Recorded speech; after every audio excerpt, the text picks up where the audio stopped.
Hey guys, welcome back to my channel. I am Frida और जो book मैं use कर रही हूँ an approach to psychology intermediate part 1 है and it is written by Rakshinda Shahnaz. Topic का नाम है मेजरमेंट ऑफ इंटेलिजेंस, कि इंटेलिजेंस को कैसे मेजर किया जाए। Psychologists have a long record with reference to the measurement of intelligence. Galton was the first to devise an intelligence test in 1884. Psychologist जो है उन्होंने इंटेलिजेंस को मेजर करने के लिए बहुत से कहने के टेस्ट वगैरह बनाए, बहुत से उसके ऊपर काम किया, लेकिन सबसे पहले जिसने एक इंटेलिजेंस टेस्ट बनाया उसका नाम है गैल्टन। गैल्टन वो शख्स है जिसने सबसे पहले 1884 में इंटेलिजेंस टेस्ट बनाया। This test was meant to examine the traits transmitted from one generation to the other. और इस टेस्ट में बेसिकली क्या होता था, एग्जामिन किया जाता था जो ट्रेड्स ट्रांसमिट होते हैं एक जनरेशन से दूसरी जनरेशन में। ट्रेड्स आप ले लें आदात वगैरह, जिस तरह जो आदात आपको अपने पेरेंट्स से मिलती है ना, उनको आप कह लें कि साइंस की लैंग्वेज में ट्रेड्स कहा जाता है। Alfred Binet and Theodore Simon are the most eminent names insofar as measurement of intelligence is concerned. Alfred Binet और Theodore Simon जो है वो most eminent name है, बहुत यानी कि कहने की famous name है जहाँ तक measurement of intelligence concern है। अगर आप measurement of intelligence को कभी गूगल में सर्च करेंगे तो जिसका काम आपके पास सबसे पहले आएगा कि इन्होंने बहुत ज़्यादा इसके ऊपर काम किया, तो वह एल्फ्रेड बाइनेट है एंड थियोडोर साइमन है। इसके अंदर जो इम्पॉर्टेंट बात है वो ये है कि गैल्टन जो है उसने सबसे पहले इंटेलिजेंट टेस्ट बनाया था 1884 में। ये MCQ में आता है, ये बात इम्पॉर्टेंट है। आगे है Binet Simon intelligent scale. Alfred Binet believed that apart from memory, reasoning and imagination, individual differences play an important role in intelligence. Alfred Binet का ये मानना था कि मेमोरी के अलावा, रीजनिंग के अलावा और इमेजिनेशन के अलावा इंडिविजुअल डिफरेंसेस जो हैं वो प्ले करते हैं इम्पॉर्टेंट रोल इन इंटेलिजेंस। कि आपकी मेमोरी, आपकी रीजनिंग, आपकी इमेजिनेशन, सब चीज़ों का आप अलग कर दें, जो इंडिविजुअल डिफरेंस है वो इंटेलिजेंस में बहुत अहम किरदार अदा करता है। He designed elementary intelligence tests and applied them to his own kids as well as other children. उसने elementary intelligence test बनाए, उसके अंदर उसने क्या किया कि उन टेस्ट को उसने अपने बच्चों पे भी अप्लाई किया और दूसरे बच्चों पे भी अप्लाई किया। The French government appointed him, French government ने उसको अपॉइंट किया chairman of N intelligence commission इन 1905 में इंटेलिजेंस कमीशन का chairman. The commission was charged with the development of a test to distinguish between dull-minded and other children. Binet enlisted Theodore Simon in this task. Board designed the first intelligence test in 1905, which was named Binet-Simon Intelligence Scale. Actually, अब क्या हुआ? अब French government जो है उन्होंने उसको appoint कर लिया था चेयरमैन। उसने जो है नाम लिया ये बाइनेट का।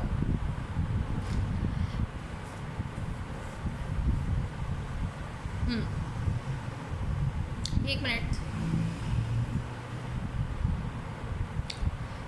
बाइनेट enlisted थियोडोर साइमन। अच्छा, बाइनेट ने नाम लिया थियोडोर साइमन का कि ये जो है इस टास्क में मेरी ये मदद करेगा। बेसिकली फ्रेंच गवर्नमेंट ने उसको काम दिया था कि आपने इन बच्चों में से बताना है कि कौन से डल माइंडेड हैं और कौन से इंटेलिजेंट हैं। उसने इस काम के लिए कहा कि थियोडोर साइमन की मुझे ज़रूरत है। दोनों ने मिलकर जो है फर्स्ट इंटेलिजेंट टेस्ट बनाया और इस इंटेलिजेंट टेस्ट का उन्होंने नाम रखा Binet Simon intelligent scale. The earlier intelligence tests consisted of different questions about general knowledge which were made progressively difficult. For example, the questions asked initially were a bit easier and those asked later were a bit more difficult. वो कहते हैं कि earlier intelligence test में different question जो हैं general knowledge के ask किए जाते थे बच्चों से। उसका तरीक़ाकार ये होता था कि पहले जो क्वेश्चन होते थे वो आसान होते थे, लेकिन आहिस्ता आहिस्ता वो मुश्किल होते जाते थे। दिस टेस्ट कंसिस्टेड 30 आइटम और इस टेस्ट में 30 आइटम्स होती थी। Its application showed that older children completed this test easily. इसके अंदर यानी कि जो टेस्ट था ये older children जो थे वो जल्दी उसको कर लेते थे, whereas smaller children face difficulty in completing it. लेकिन जो छोटे बच्चे होते थे उनको इसको करने में मुश्किल आती थी. This test was meant for only children and no age limit was set in it. ये टेस्ट महज बच्चों के लिए था लेकिन इसके अंदर कोई एज लिमिट सेट नहीं की गई थी. Because of these problems arising in the measurement of intelligence, they revised it for the first time in 1908. और इसी प्रॉब्लम की वजह से उन्होंने उसको दोबारा रिवाइज़ किया 1908 में. अभी मैंने क्या पढ़ा कि अब बनाया था उन्होंने 1905 में और रिवाइज़ उसको किया था 1908 में. किस प्रॉब्लम की वजह से? क्योंकि उन्होंने एज को मेंशन नहीं किया था. और इम्पॉर्टेंट बात यहाँ पे एक ये भी है कि उन्होंने इसके अंदर कितनी आइटम्स बनाई थी, तो 30 आइटम्स बनाई थी. और क्वेश्चन का वे ये होता था कि इनिशियली यानी कि जो पहले क्वेश्चंस होते थे वो ईजियर होते थे और बाद में लेटर क्वेश्चंस जो होते थे वो डिफ़िकल्ट होते थे. और एक और बात इन्होंने इसके अंदर ये कही है कि जो ओल्डर चिल्ड्रन थे वो इसको इजीली सॉल्व कर लेते थे, लेकिन जो स्मॉलर चिल्ड्रन थे, छोटे बच्चे जो थे, उनके लिए डिफ़िकल्टी आती थी. आगे the question in this revision was reviewed according to the age of children. Question जो है इस रिवीजन में यानी कि जब रिवीजन की गई तो उसके अंदर क्या किया गया, एज के मुताबिक क्वेश्चंस को रिव्यू किया गया. Binet-Simon 1808 is called the first age scale. और Binet-Simon ने जो 1908 में अपना इंटेलिजेंस स्केल बनाया उसको नाम दिया गया फर्स्ट एज स्केल.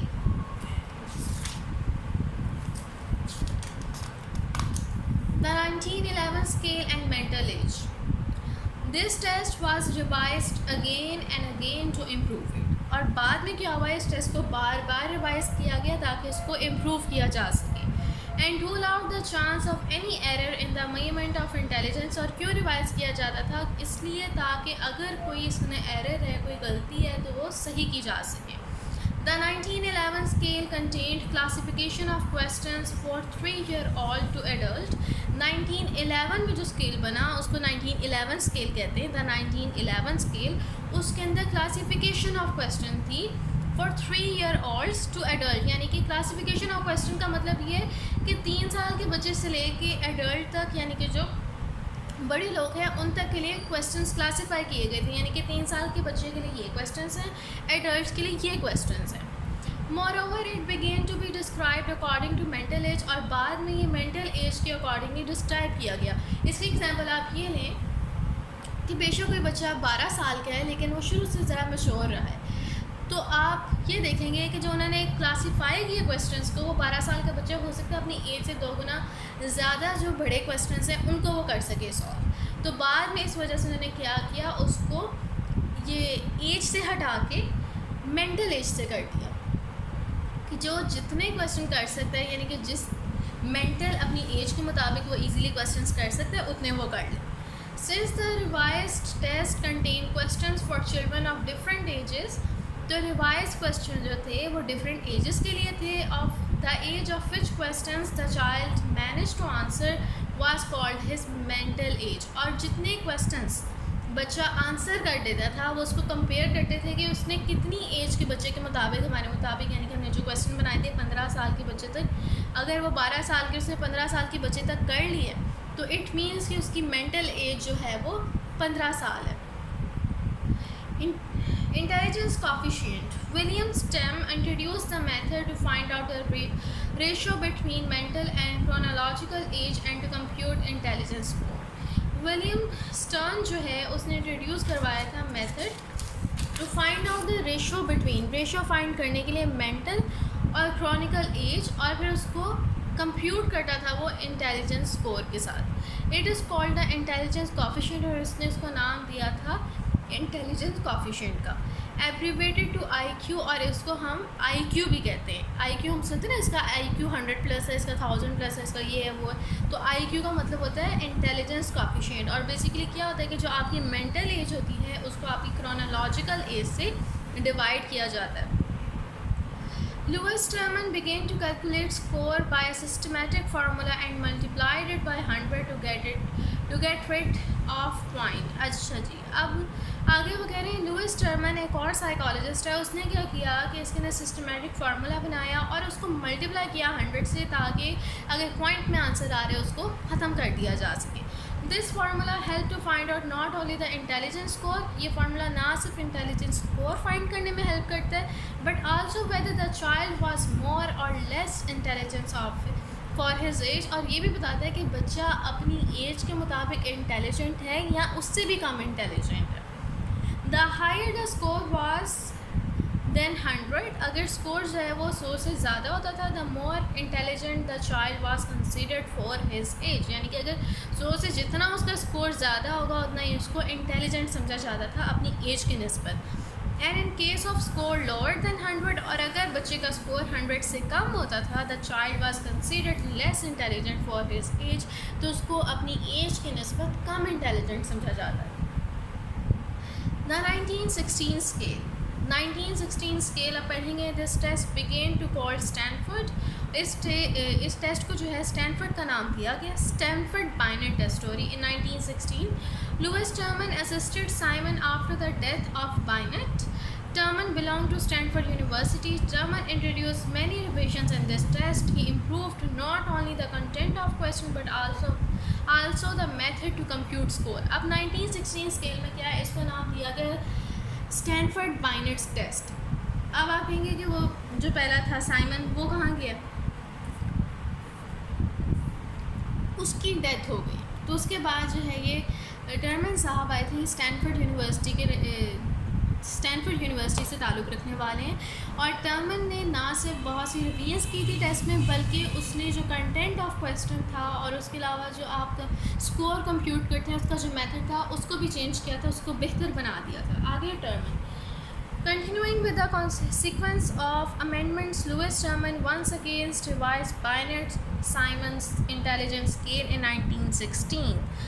अब मज़ीद जो है टर्मन ने उसको दोबारा रिवाइज करवाया 1916 में। He was a professor at Stanford University, और वो स्टैनफोर्ड यूनिवर्सिटी में एक प्रोफेसर भी था। He graded the intelligence coefficient systematically, उसने इंटेलिजेंट कोफिशिएंट को ग्रेड किया systematically. This revision came to be known as Stanford Binet 1916, और इस रिवीजन को स्टैनफोर्ड बाइनेट 1916 का नाम दिया गया। अब इसके अंदर आपको शॉर्ट क्वेश्चन आ सकते हैं, what is Stanford Binet 1916, what is Stanford Binet test, फिर उसके बाद आपने ये जो पीछे पढ़ा है what is the full form of IQ, what is IQ, फिर उसके बाद यहाँ पे जो पीछे हमने यहाँ पे पढ़ा था what is the first stage scale. ये सारा जो है यानी कि इनके नाम के साथ जो है आपको आ सकते हैं शॉर्ट क्वेश्चंस। अब इधर से हम देखते हैं the intelligence scale introduce by Terman is as follows. अभी हमने पढ़ा ना कि यहाँ पे उसने स्केल बनाया था, अब वो दिखा रहे हैं कि वो स्केल क्या है।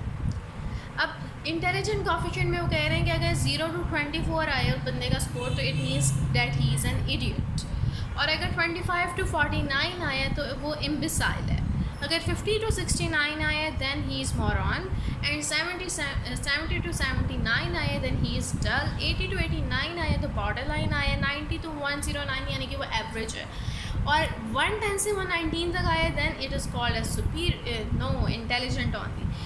120 से 139 है तो सुपीरियर, और 140 से आगे उसकी अगर आ गई है तो then he is a genius. आगे बढ़ते हैं 1937 revision following the deaths of Binet and Simon, Merrill joined Terman, both taught out a completely new revision edition of this test. Two alternative form L&M forms were introduced in this test. 1937 में जाकर दोबारा से revision हुई और उसके अंदर बाइनेट और Simon दोनों की डेथ हो गई है, तो मिरल जो है उसने ज्वाइन किया टर्मन को, और उन दोनों ने जो है कंप्लीट न्यू एडिशन बनाया इस टेस्ट का, और उसके अंदर उन्होंने फॉर्म्स लिए हैं L&M फॉर्म जो कि इस टेस्ट में इंट्रोड्यूस करवाई गई। फिर आगे 1960। अच्छा यहाँ पे आप देखें L&M फॉर्म जो है ना, इसका आपको MCQ आता होता है कि in which revision L&M form was introduced, तो ऑप्शंस ये होती हैं कि साइमन और बाइनेट ने किया था, या मेरिल और टर्मन ने किया था, या टर्मन और साइमन ने किया था, इस तरह करके होता है, तो आंसर है मेरिल एंड टर्मन। आगे है 1960 रिवीजन। 1960 में फिर से रिवीजन की गई है। टर्मन और Merrill revise this test in 1960। Merrill और टर्मन ने 1960 में इस टेस्ट को दोबारा रिवाइज किया and change the number of old question, और जो पुराने क्वेश्चन थे उनको ज़रा चेंज कर दिया। Beside this they place the formula of old I Q with deviation I Q, और उन्होंने जो पुराना आई क्यू का फार्मूला था उसको डेविएशन आई क्यू से चेंज कर दिया। फिर आगे है the 1981 revision. After 1960 this test was revised in 1972। 1960 के बाद दोबारा से 1972 में इस टेस्ट को रिवाइज किया गया। There after Delaney, Hopkins, Thomwright, Hagen and Sattler made a lot of revision in this test in 1981। तो ये जो सारे के सारे जो साइंटिस्ट हैं इन्होंने 1981 में दोबारा से इसकी रिविजन्स की। All these revisions were meant to improve this test, और ये तमाम की तमाम रिविजन महज इस वजह से थी कि इस टेस्ट को इम्प्रूव किया जा सके। सो यहाँ पे ये टॉपिक होता है ख़त्म। नेक्स्ट हम पढ़ेंगे ग्रुप इंटेलिजेंस टेस्ट, फिर उसके बाद आगे भी है, देन इसको पढ़ने के बाद ये चैप्टर ख़त्म। सो आई होप गाइस कि आप लोगों को ये समझ आया होगा।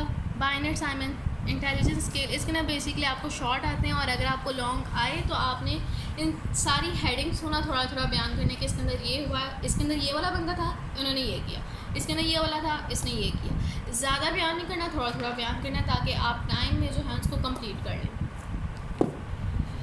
So like, share and subscribe my channel guys. See you in another video. Allah Hafiz.